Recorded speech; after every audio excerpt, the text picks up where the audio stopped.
Sim, estou conseguindo. Boa noite para todos. Obrigada por estar com a gente. Agora sim, o doutor Rui está entrando aí. Tudo bem? Achei você. Tudo bem, você? Achei você. Escuta, aquela luz lá está ruim. É aquela que Nós, está... nós não estamos ainda, né? Já estamos, já o pessoal está entrando aí. A luz lá, ó. Já este. Oh, mas você tem colaborador aí, ajudante, que bom. Tenho. Que coisa boa. Uma assessora técnica, Uma não? assessora técnica, olha que legal. Aumenta aqui. Sim, já o pessoal está aí. Boa noite para todos. Que bom que vocês nos estão acompanhando hoje para o Instituto. É um prazer ter convidado ao Dr. Rui, que faz muito tempo. Eu estou no Instituto aqui há 7 anos e desde então o Dr. Rui é uma peça fundamental no Instituto, sempre colaborando, sempre ajudando. Cada dúvida que a gente tem, sai correndo atrás dele. E hoje, para nós, vai ser assim um privilégio. É um privilégio ter o senhor aqui. Tá? Boa noite. Boa noite. Obrigado. Obrigada. Então, é com você, doutor Rui. Conta para nós um pouco a maioria dos pais das famílias tem bastante dúvidas a respeito, por exemplo, da transmissão do X-frágil. Então, se o senhor pudesse nos falar um pouquinho sobre isso, vai ser de muito esclarecimento para todo mundo. Tá certo. Eu, em primeiro lugar, gostaria de desejar uma boa noite a todas as famílias e pessoas interessadas no X-frágil que estão nos escutando e fazer um agradecimento especial pelo convite que me foi formulado pelo Instituto Lico Kieselmoden e as duas irmãs grandes idealizadoras do projeto Eu Digo X, senhora Rafaela Mugiati Kieselmoden e Sabrina Mugiati. Também agradeço a senhora Luz Maria Romero, que é a grande gerente administrativa do Instituto. Não poderíamos deixar de agradecer a Valéria Rodrigues, que proporcionou um suporte técnico para que essa live acontecesse. Em períodos assim de pandemia, né, Luz Maria, eu gostaria de agradecer também a minha esposa e a minha neta, que nós estamos convivendo 4 meses sem sair de casa, né? Pois é. Então, é um convívio muito interessante e eu imagino as famílias que têm algum filho com X-frágil, como que é esse conviver. Então, eu agradeço a Yoko e a Luísa por essa oportunidade, né, de a gente estar juntos. E gostaria de dedicar a live de hoje ao Jorge Mugiati Abache, que é o motivo de toda essa nosso trabalho em prol dessa causa do X-frágil. Exatamente, né? Exatamente. Então, eu vou... Doutor Luis, lo voy a interrumpir un instante. Yo estoy viendo que as pessoas estão perguntando aí se vão poder enviar perguntas. Pessoal, podem enviar sim. Se a gente tiver tempo, vamos a dar resposta aqui. E se não, não se preocupem que, olha, toda a nossa equipe do Instituto, estão aí a Rafaela, já passou Sabrina, Vanessa, a Thaís, a Lourdes, todas elas vão estar atentas às perguntas que sejam formuladas e caso que eu não possa fazer para o senhor durante esta hora que vamos estar conversando, sim? O Instituto se compromete a, depois da resposta, colocar em todas as nossas redes sociais para que ninguém fique com dúvidas, tá certo? Então, não se preocupe. A gente aproveitar esse tempo, né? Isso. Aproveitar esse tempo falando e as pessoas podem encaminhar as perguntas para que a gente possa responder. Exatamente, exatamente. Então, fiquem tranquilos, todo mundo que está participando. Eu estou vendo que bastantes pessoas estão entrando agora. Então, fiquem tranquilos em questão das perguntas, das suas dúvidas. Podem enviar, toda a equipe está participando, todo mundo está bem atento. Vanessa, Leonardo, todo mundo está atento a nós. Então, qualquer pergunta que não pode ser respondida agora, fiquem tranquilos que a gente manda a resposta. Tá bom? Doutor Rui? Então, veja, é interessante colocar para as famílias que a síndrome do X frágil é uma perturbação do neurodesenvolvimento infantil hereditária. Hereditária. De etiologia genética. Então, vamos dizer assim, quando a característica é hereditária, é porque vem ao longo das gerações acontecendo casos com essa situação. E quando a gente fala que a etiologia é genética, é porque alguma coisa do material genético está envolvido nessa síndrome, para causar essa síndrome, que é pouco frequente, é considerada hoje uma doença rara. Mas o que é interessante comentar com os pais, que não é congênita. Então, logo ao nascer, né, a maioria dos médicos não tem como desconfiar de algum sinal.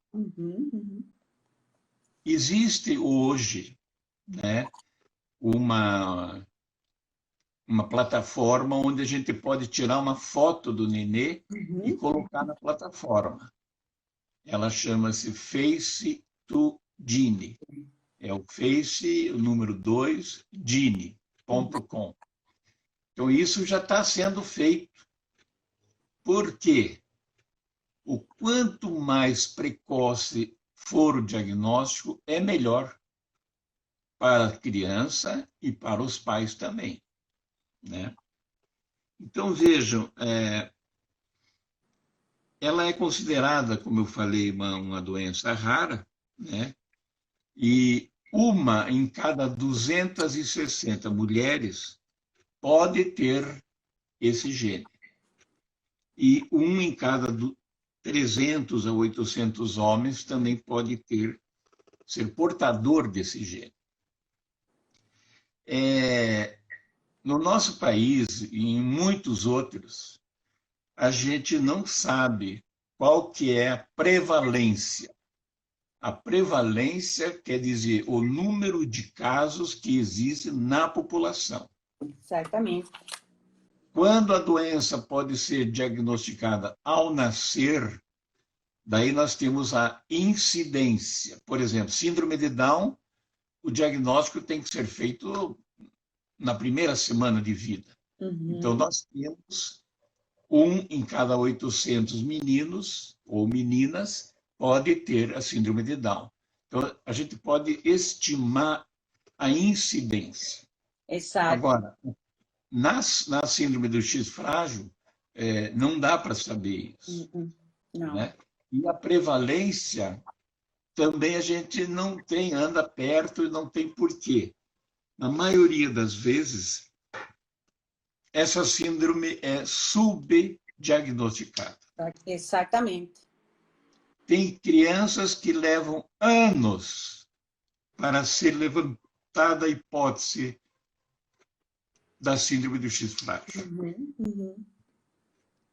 Então, eu antecipar, eu vou falar mais para frente, mas, por exemplo, a criança com síndrome do X frágil tem algumas características, que uma é ficar balançando as mãos, né, fazendo o que é chamado de flapping, e a pessoa já, isso aí é autista. Isso aí é autista.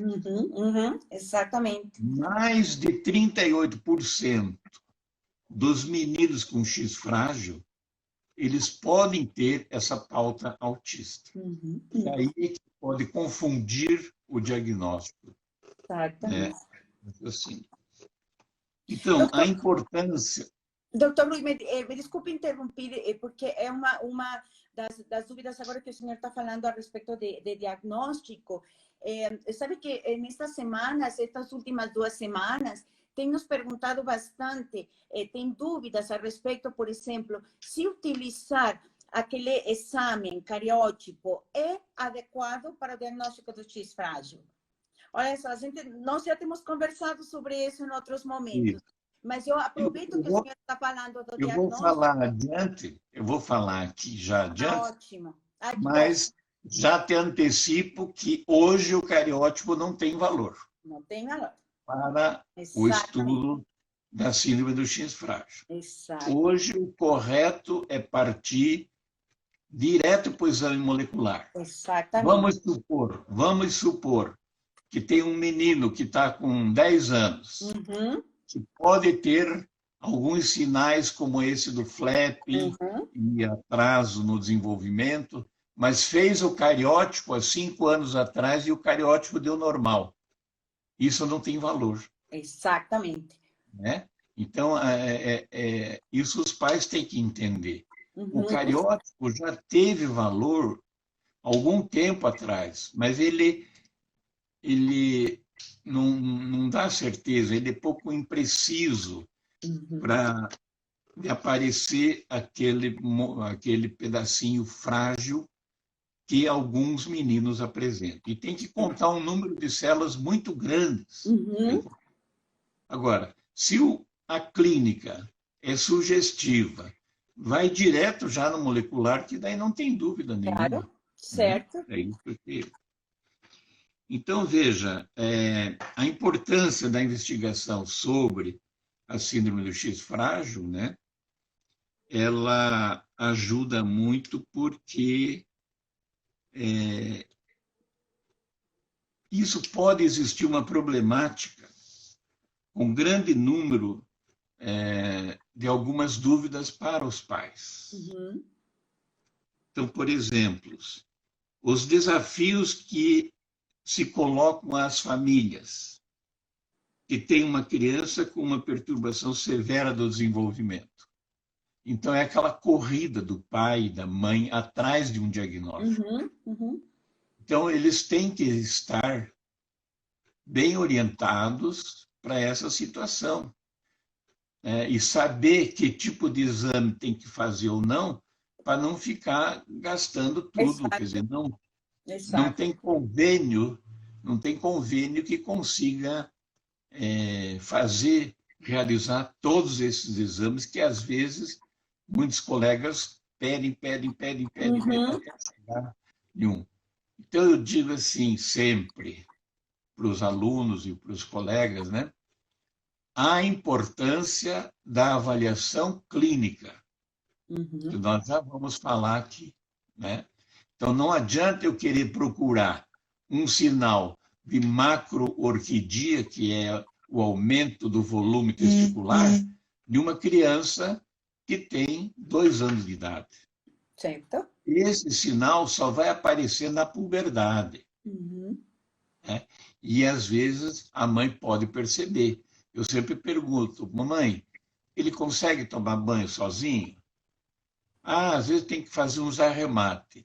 Nessas horas do arremate, você já observou o testículo dele? É bem grande. É maior que do meu marido. Às vezes ela fala. Então, esse dado é importante da macroorquidia no indivíduo que está na puberdade. Né?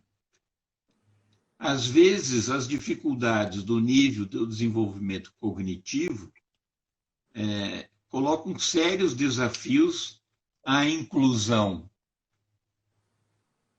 escolar e social. Então, muitas vezes, né, a criança com esses sinais, eles têm essa dificuldade de convívio na escola, né? São arredios ao toque. Então, a professora olha nos olhos, ele desvia o olhar. Então, mesmo na escola ou na própria sociedade. Sim. As mães relatam que isso acontece no ambiente familiar. Não é no ambiente social que ela vai na igreja ou vai num clube, alguma coisa, mas às vezes em casa mesmo. Também em casa, sim. Com o casal e com os irmãos, né? Essas características autísticas levam a uma enorme dificuldade aos pais e aos técnicos que trabalham com essas crianças, né? Porque, às vezes, o pai e a mãe, eles querem batizar com um diagnóstico. E a gente pergunta, para a senhora é importante o diagnóstico? A maioria das mães fala Sim. que sim. Na maioria, sim, claro. Né? Então, uma coisa, professora Luz Maria, que a gente percebe, né, é que, como eu falei para vocês, no recém-nato não se percebe o diagnóstico. Exato. Né? Mas depois começa a notar que ele é mais hipotônico, que ele está tendo um desenvolvimento mais lento. Se o casal já teve um filho anterior, faz um parâmetro, né, de comparação. E isso gera, nesses casais, eu já falei uma vez, a senhora estava junto e você sabe, gera um impacto para o casal. Um impacto. Nenhum pai, nenhuma mãe está preparado para receber um filho com alguma situação de deficiência. Então, eles ficam no impacto, entram num processo de negação e vai dizer, não, esse médico está louco, não pode meu filho ter isso, nada, vai procurar outro, e às vezes procura ter 3, 4 médicos para ver se consegue achar algum resultado diferente. Sim. Né? O outro aspecto que isso gera para a família, para o núcleo familiar, um aspecto de tristeza. Por que isso acontecer conosco? Com eles, sim. E a mãe e o pai ficam perguntando, mas quem que é o culpado dessa situação? Sim. Né? Na realidade, a gente diz que não tem culpado, né? Mas eles querem saber, foi por causa disso ou foi por causa daquilo? Agora, se a gente disser, o nenê recebeu esse X com a mutação da mãe, o primeiro copo que o menino derrubar, é culpa. O marido pode dizer, ó, tá vendo? Sim. Culpa tua. Exatamente. Né? Isso que é muito interessante, eu acho que a senhora, como psicóloga, e que tem ajudado essas famílias, tem que ser trabalhado. Sim, né? com certeza. Não tem culpa, e que isso pode gerar um desequilíbrio entre a família. E, às vezes, eu já notei, tenho várias experiências, não é o momento aqui para contar isso, de que quando você dá o diagnóstico, um dos elementos do casal, ou os dois, ficam com ódio de quem dá o diagnóstico. Sim. Não é aquilo que ela queria ouvir, o que ele queria ouvir. Sim. Né? Então, eu sei por questões até familiares, assim, ir lá e receber, você está com câncer no seio. Não é fácil, né? Então, às vezes, a pessoa não quer nem voltar mais naquele consultório médico. Então, são coisas, eu diria assim, que essas reações, professora Luz Maria, são reações normais. Claro, com certeza. E eu diria assim, feliz daquela família que passa por esses processos, que é um processo de entendimento do que está acontecendo. Da condição da família, né? Isso mesmo.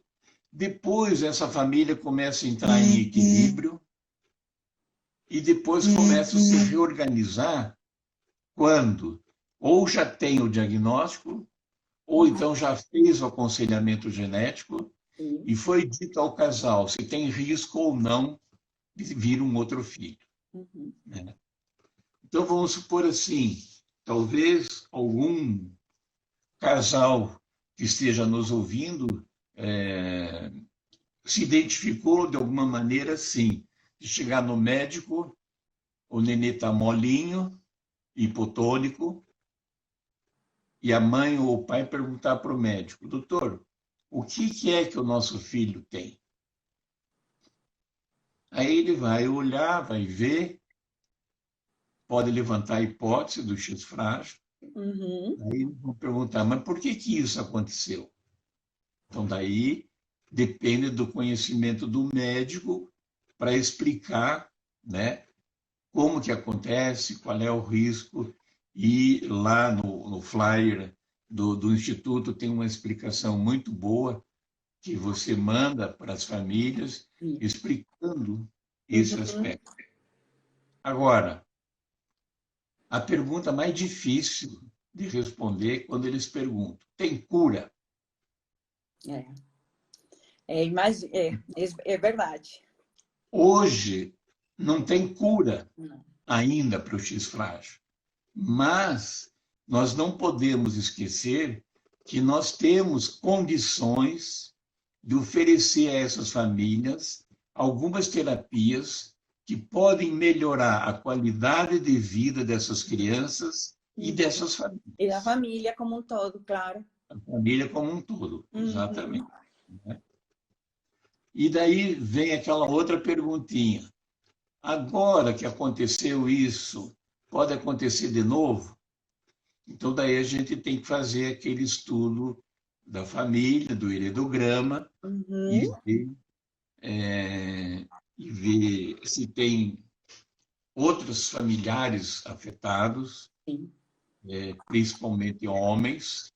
E nós conhecemos vários heredogramas em que a pessoa tem 26, 28 anos, tem um déficit intelectual e nunca ninguém foi descobrir.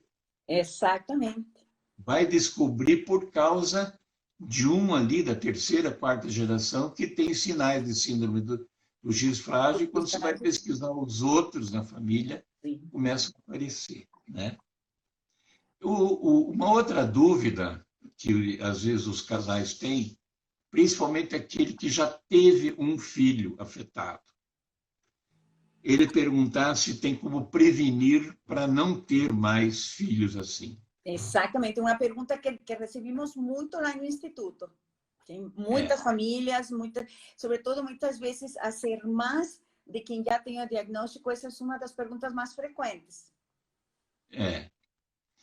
Eu diria para você o seguinte: hoje, modernamente, nós temos condições de fazer um estudo antes da fertilização. Eu posso capturar um folículo de uma mãe que eu sei que ela é portadora dessa mutação e posso colocar espermatozoides do esposo em contato com 6 ou 7 folículos, e esses folículos, quando começam a se diferenciar, 2, 4, 6, 8, entre 8 e 16 células, posso tirar uma célulazinha, como se fosse uma mimosa. Eu tirar um gominho da mimosa e estudar. E vou saber, esse é uma menina e ela não tem a mutação da mãe. Ou esse vai ser um menino e não tem a mutação da mãe e vai nascer normal. E daí implanto esse folículo e a mulher vai ter um nenê normal. Né? Então, essa eu vejo que é a única maneira de prevenir isso. Né? E hoje isso no Brasil já está bem difundido.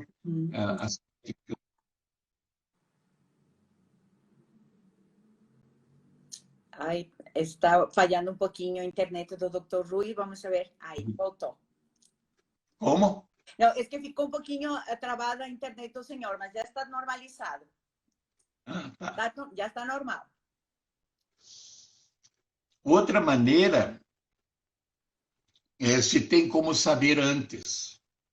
Então, uma moça está grávida, está com 18 semanas de gestação e descobriu que tem uns parentes com deficiência intelectual na linha da mãe, mas que moram lá em Maceió.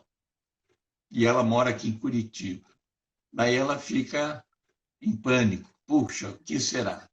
Então, existe uma das maneiras que eu recomendo, assim, que é mais tranquila, é uma punção abdominal com colher o líquido amniótico e fazer a cultura dessas células. Daí eu vou saber se esse nenê que está vindo é homem, se é mulher, e, em sendo homem, eu posso fazer o teste molecular e saber se está tudo bem com ele. Né? Isso. Isso. Doutor Rui, estão passando várias perguntas a respeito, por exemplo, do custo desse procedimento. A gente tem pesquisado no Instituto esses custos e varia muito de estado, de região do país. Isso é uma coisa que realmente depois a gente até pode passar algumas dessas informações, mas isso varia muito. Estou vendo passar várias perguntas sobre isso.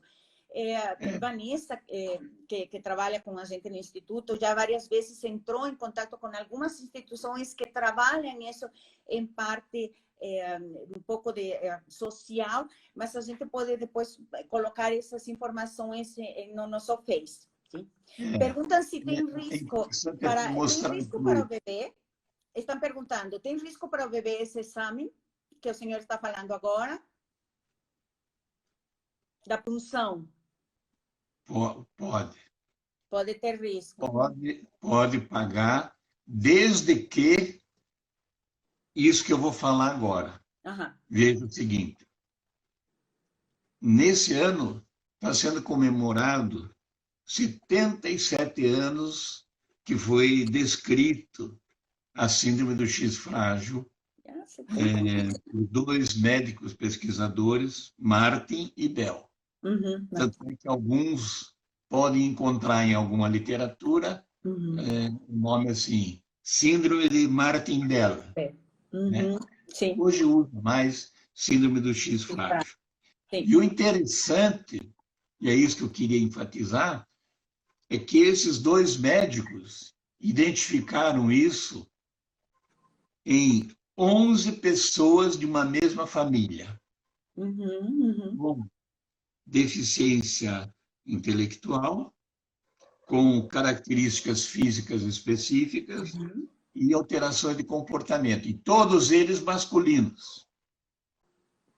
Então, essa mulher, que eu dei o exemplo, morando aqui, e que tem uns parentes lá no Maceió, e que tem deficiência intelectual, e que os dois são masculinos, né? Primeira coisa a gente vai perguntar, foi feito o exame desses dois parentes de você? Não. Então, daí, pelo código lá da Anvisa, um dos quesitos é ter recorrência familiar de homens com a mesma característica. Senão, é negado essa solicitação. Né? Então, isso nos leva a entender de que é muito importante a história da família. Por exemplo, quando a moça quer engravidar, dificilmente acontece. Ela, no consultório, ela já está grávida, né? Mas o ideal é ela planejar a gestação, fazer a consulta dela no pré-natal, né? E o médico, nessa hora, perguntar assim, você tem na história da família alguma pessoa com algum defeito ou alguma malformação congênita? Então, por aí ele vai, de repente, se ela diz, tenho 2 tios que são irmãos da minha mãe que têm deficiência intelectual. Pronto. Isso já é um alerta muito grande. Então, veja, a maioria das vezes, os pacientes nos contam Esse trunfo importante. O médico tem que saber valorizar essa descrição que eles estão fazendo, essa informação da família. Né? Então, a minha ênfase a isso que a senhora colocou é de que o X Frágil iniciou com 11 homens de uma mesma família, né? E que tinham essas características que eu mencionei para você. Uma outra coisa interessante, e às vezes tem muitos pais que conhecem bem o que os filhos têm, né? Só que a gente tem que entender que síndrome quer dizer um conjunto de malformações que estão presentes numa mesma pessoa. Não é dito que todas tenham que ter todos os sinais. Exatamente. Existe dentro da síndrome do X frágil uma variabilidade na expressão desse gene, né? Então, nós vamos encontrar variações. Por exemplo, é relatado que a cabeça é um pouquinho maior, cabeça grande, né? A face é alongada. A testa é proeminente. E o queixo também. Sim. Então, a gente chama prognatismo. Né? E orelhas salientes ou em forma de abano. Uma coisa interessante é articulações frouxas. Então, volta e meia, os adolescentes, quando estão grandinhos, vai fazer uma atividade esportiva e tal, eles torcem o pé. Então, ali os ligamentos são muito frouxos. Então, os pais têm que cuidar ou usar aquele tênis que tem um cano mais alto, prende um pouquinho a nível do tornozelo e fica melhor, né? E o outro é o testículo grande. Né? Então, tudo isso tem um aparecimento mais notável, né, no final da primeira infância, no início da puberdade, e que os pais podem notar. Né? Eu tenho umas fotografias aqui, todas autorizadas por las famílias. Vamos a ver se consigo colocar, que o doutor Rui estava a ver se conseguem ver. Claro. Esses rostrinhos são todos conhecidos, aliás. Esse é o primeiro ali, de blusa preta com a borboleta. Este aqui. Então, veja, é isso mesmo. Veja, o Jorge, ele tem... Desculpe falar o nome, né? Mas... Não tem problema, todo mundo conhece esse nosso garoto propaganda. O Jorge, ele tem todas as características. Né? Agora, eu até peço permissão para a Sabrina, mas, por exemplo, o médico que estava atendendo ele, quando ele recebeu o resultado do X frágil, ele olhou para a Sabrina, pediu desculpa e disse: não pensei em X frágil. Não é nada? Então, isso pode acontecer. Claro. Pode acontecer. Claro. Né? Algumas mães já estão nos falando, a mãe do Vinícius, que está aí, o Vinícius, são mães que estão participando, já estão mandando, meu amor, está aí. Qual que é o Vinícius? Deixa eu ver o Vinícius. Quer ver o Vinícius? Mas aqui o Vinícius está pequenininho ainda, agora já é um moço enorme. Aqui o Vinícius. E a mamãe passou aí, disse, o Vinícius tem... Opa, saiu já localizo de novo. Não tem problema. As mamães estão aí aparecendo por aí, estão falando, felizes de que estão aparecendo as crianças. Mas o Vinícius agora já está bem grandão. Aqui, estava menorzinho. Bem típico também, né? Bom, agora ele já está um moção enorme. Para nós... Já estão precisando mandar-nos fotos novas, doutor Rui? Para nós que estamos vendo com frequência essas crianças, né? entrou na sala, bateu os olhos e já disse. Exatamente. Sim, essa é uma das coisas mais importantes. Um pai de um menino X frágil que me falou o seguinte: doutor, outro dia eu fui num consultório de um neurologista neurologista infantil, e vi umas crianças lá. Eu mesmo fiz o diagnóstico de X frágil em 2 crianças lá. Pois é verdade. Mas agora, é interessante. a gente fala brincando assim, mas vamos dizer assim, Luz Maria. Não, mas é verdade.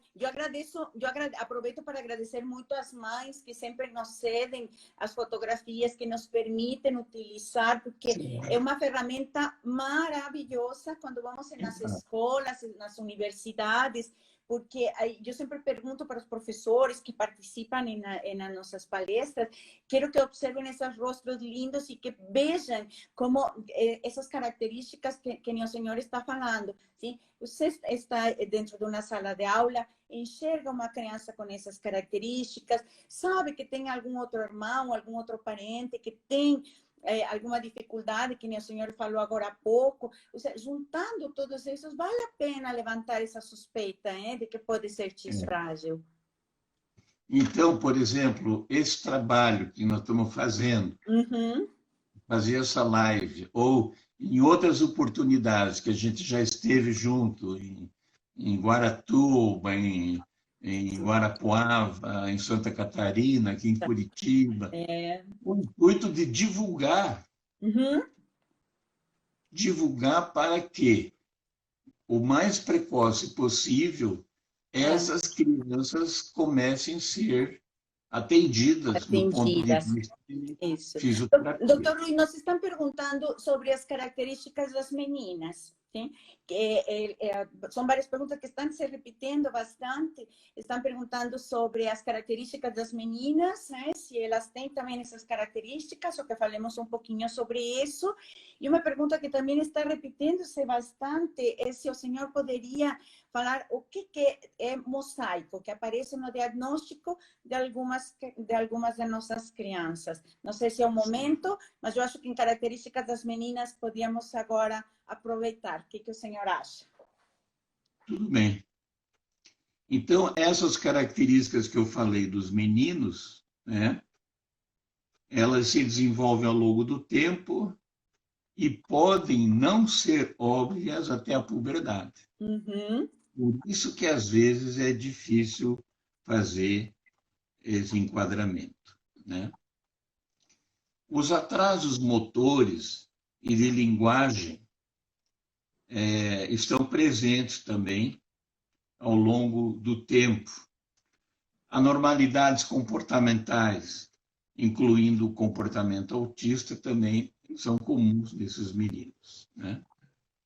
Eu posso até antecipar para você que as características nas meninas são sempre mais leves, menos graves, e a deficiência intelectual que pode aparecer é uma deficiência bem branda.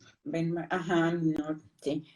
E podemos encontrar essas características físicas nas meninas, de rosto alongado. É possível também observar nas meninas, ou é mais na parte comportamental, no sentido de ser mais introspectivas, mais quietinhas, com esse tipo de quadro de timidez. Né?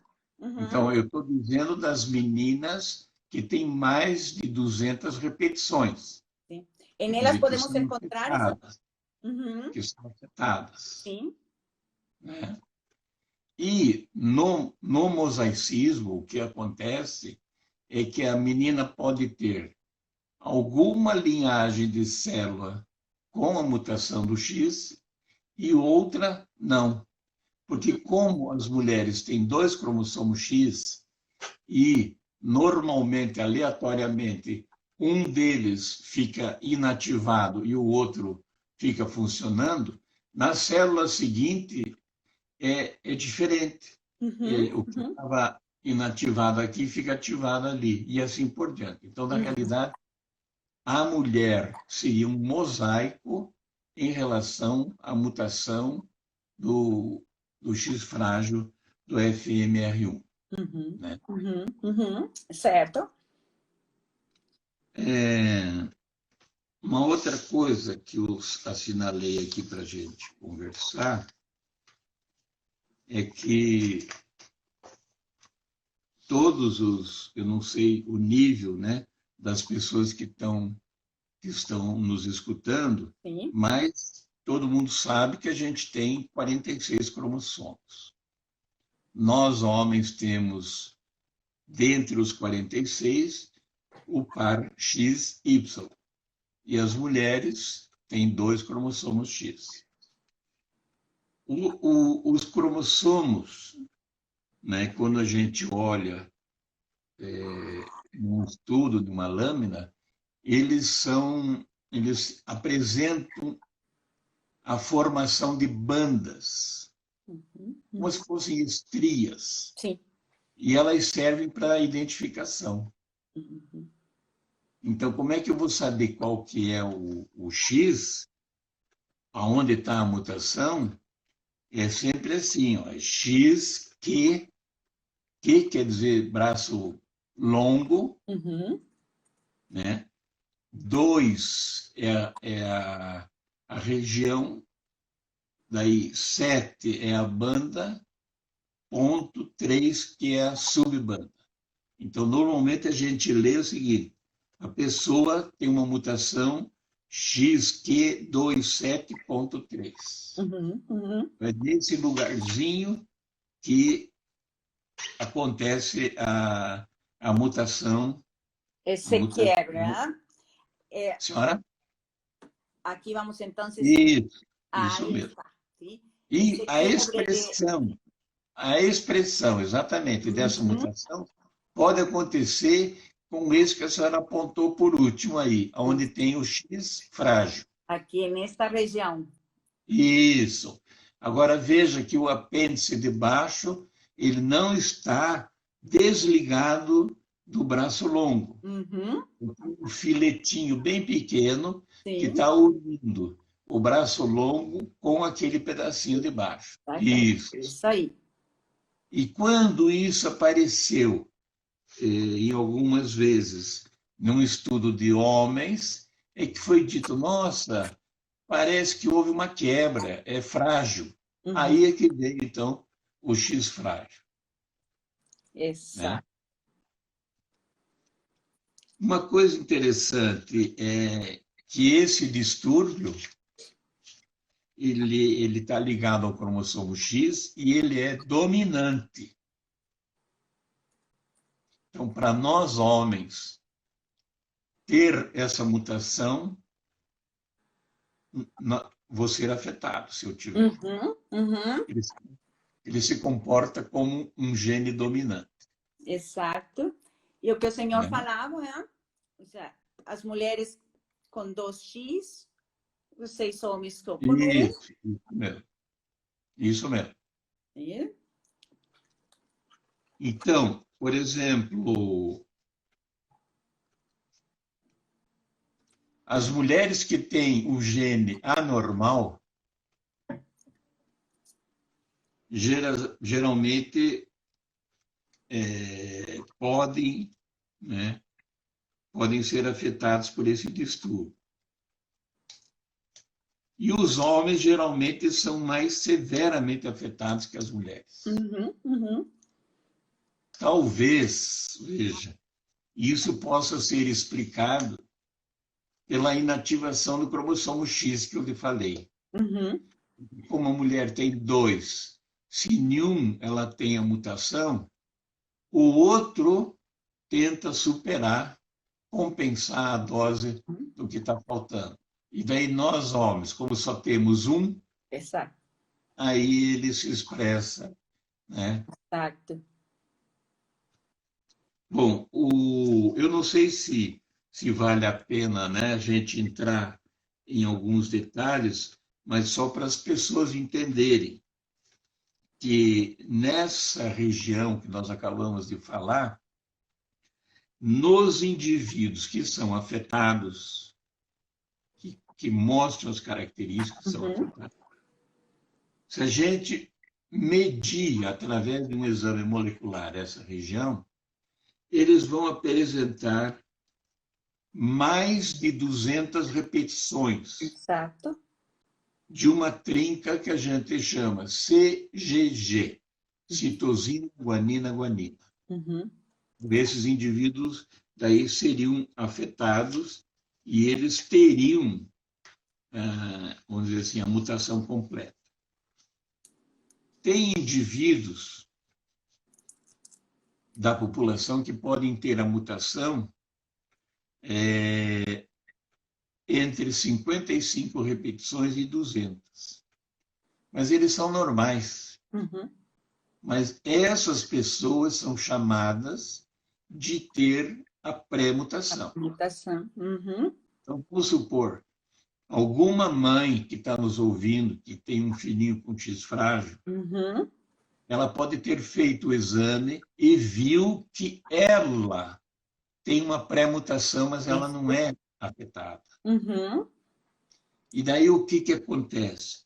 Quando a mulher tem a pré-mutação, quando ela transmite aquele X que tem a pré-mutação, para o filho pode aumentar o número da repetição. Exatamente. Então, vamos supor, ela tem 78 repetições. Mas quando ela transmite para o filho homem, aquilo lá pode se tornar 200. Mutação completa, né? Teve uma mãe que perguntou aí, que ela falou que ela é pré-mutada e queria saber por que passava como mutação completa para seu filho. E você está dando aí já a resposta, né? Pode passar a aumentar. Exatamente. Quando passa, aumenta. Agora, aproveitando essa pergunta, que é muito boa, veja que interessante. Quando o homem tem a pré-mutação, vamos supor que ele tem 170 repetições. Sim.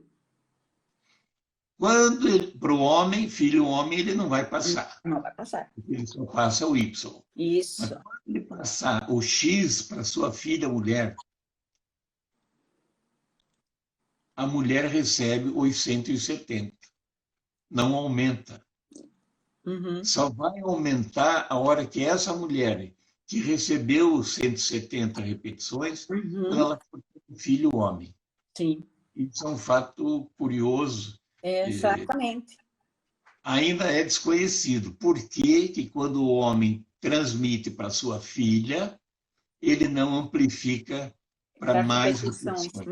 Exato. Exatamente. Eu tive um caso, não aqui de Santa Catarina, que a mocinha, você conhece a moça, ela tinha uma pré-mutação e o pai dela tinha uma pré-mutação. Os dois tinham a mesma quantidade, só que só apareceu no filhinho dela a mutação. O pai dela, né, teve a chamada síndrome do tremor ataxia. E tem homens que, quando tem um número alto dessas repetições e não são afetados pela X frágil, eles podem ter a síndrome do tremor ataxia. De ataxia, certo. Pessoal, então, doutor Rui, só um pouquinho, estamos com um pouquinho mais de 7 minutos ainda. Caso que caia, gente, eu vou tentar reativar para ter um pouquinho mais de tempo. Então, se vocês veem que saímos do ar, calma que eu resgato novamente, tá bom? É só para que se o senhor se perde, já resgatamos. Tá. E uma outra coisa interessante é que tem algumas mulheres que têm a pré-mutação e elas podem ter o que é chamado de insuficiência ovariana primária. No estudo do heredograma, você pode ver nas famílias que têm X frágil, algumas mulheres que tentaram e não conseguiram engravidar. Exato. Então, ficaram com a menstruação parada por volta de 40 anos de idade. Sim. Né? A senhora acha que está correndo direitinho? Tá ótima, doutor Dentro do Rui. esperado? Tá muito bom. Ainda temos É, uns é 8 pena minutos. é pena a gente não poder ver essas questões, mas olha, depois disso, se a senhora anotar as questões, a Sim, gente pode um dia só responder as perguntas. exatamente. Também podemos fazer isso. Sim, eu estou anotando umas, a equipe está anotando outras. Por isso, desde o início, quem entrou na conversa depois, pessoal, quem a gente não consiga responder suas perguntas agora, fique tranquilo, a equipe está anotando tudo e depois a gente vai dar vamos a buscar uma forma de dar resposta a todas as perguntas, tá A bom? Vanessa tem ideia quantas pessoas estão assistindo? Sim, eu acho que está em torno de umas 55 pessoas neste momento. Sim. Puxa, que pena, né? Mas a gente pode, esta pode ser a primeira. Sabe que eu sempre falo isso, doutor Rui? É muito interessante que as pessoas tenham as dúvidas, que a gente fale sobre isso, para que aos poucos, todo mundo tenha um espaço, um tempo. Alguém falava agora há pouco, que pena que tantos anos já de que se fala de X-frágil e que ainda uma boa parte da população, do pessoal, dos profissionais da saúde e da parte da educação desconhecem. Mas por isso que a gente faz isso. Nossa, imagine, agora 57 pessoas falando sobre isso, já é muito bom, porque eles vão nos ajudar a reproduzir isso. Sim? A gente tem, o doutor Rui falou no início, o Instituto tem no site material que vocês podem baixar, que vocês podem, vamos a salvar essa live, vai ficar salva para que depois essas pessoas possam divulgar a sua vez. Então, sempre, por mais que seja pouco tempo, que a gente não consiga falar de todos os detalhes, sempre é muito bom que a gente tenha essas oportunidades de falar, não é?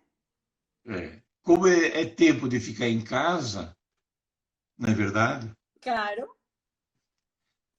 Então, eu acho que é uma Mas a gente vai oportunidade. salvar ela, vai ficar à disposição de todo mundo e faremos outras para aproveitar, já que o doutor Rui também está em casa e sempre está disposto a nos ajudar, a gente faz outras, não é? Agora que já aprendimos, doutor Rui? Uma coisa interessante aqui dentro dos sinais e sintomas, eu comentei os sinais, né? Já mencionei acima, mas uma coisa que a gente observa nas crianças do X frágil é que eles têm infecções recorrentes de ouvido. Uhum. Então, para os pais tomarem cuidado quando vão levar a criança em uma piscina, na praia, alguma coisa. Uma outra coisa interessante seria uma avaliação cardiológica prévia, né? Porque existe um defeito que pode acontecer que chama-se prolapso da válvula mitral. Isso, sim. E uma característica, nem todos, mas uma característica que a gente observa também é o menino andar com as pontas dos E na pés. ponta dos pés. Uhum. Então, esse é um sinal que chama atenção, né? E uma outra coisa é o mau contato visual. E isso pode ser treinado e o aluno poder fazer um contato visual, né? Tem aqui algumas E, TO que estão acompanhando, elas são especialistas nessa parte, elas podem ajudar bastante com esse trabalho. tá certo. Um outro aspecto que eu acho que seria interessante é que 99% dos casos tem uma mutação completa desse gene FMR1. Uhum. Então, praticamente, quando faz o exame molecular, não existe dúvida em relação a esse resultado. Ao diagnóstico, certo. E essa mutação, ela atrapalha porque ela é incapaz de produzir uma proteína. E essa proteína é importante nas sinapses nervosas. Então, a falta dessa proteína, né, pode causar a síndrome, pode causar não, causa a síndrome do X frágil. Um outro aspecto que eu anotei para a gente comentar é aquilo que eu comentei do pai, né? Quanto maior o número de cópias de CGG em uma pré-mutação, maior a possibilidade de que elas aumentem e se tornem uma mutação completa, causando a síndrome do X frágil na prole. Certo. Então, hoje, o aconselhamento genético, inclusive, o casal que quer ter um segundo filho, né? A religião não permite a inseminação artificial e não permite procedimentos invasivos, assim, que eu comentei no início. Sim.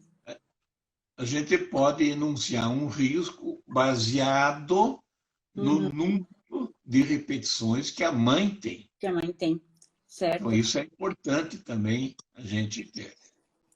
Isso. Temos um minuto um minuto só. Então, que pena! Mas vou avisando para o pessoal.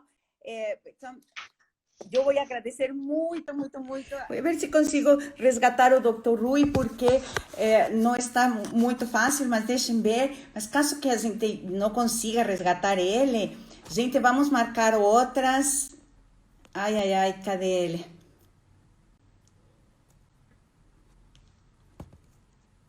Caramba, se nos perdeu o Dr. Rui.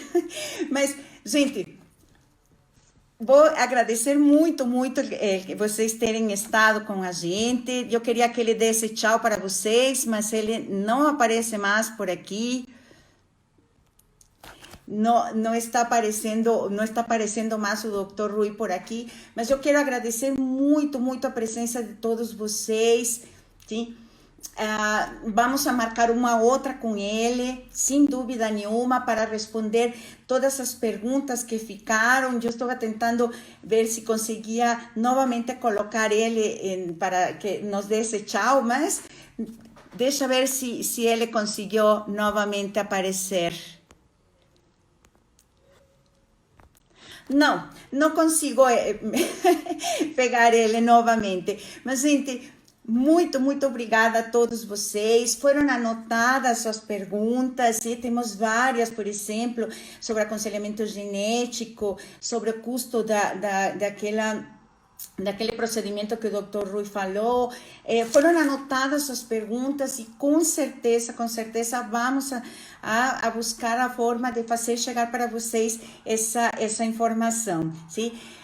Eu vou agradecer depois ao Dr. Rui, porque já não consegui resgatar, mas muito obrigada a todos vocês pela sua participação.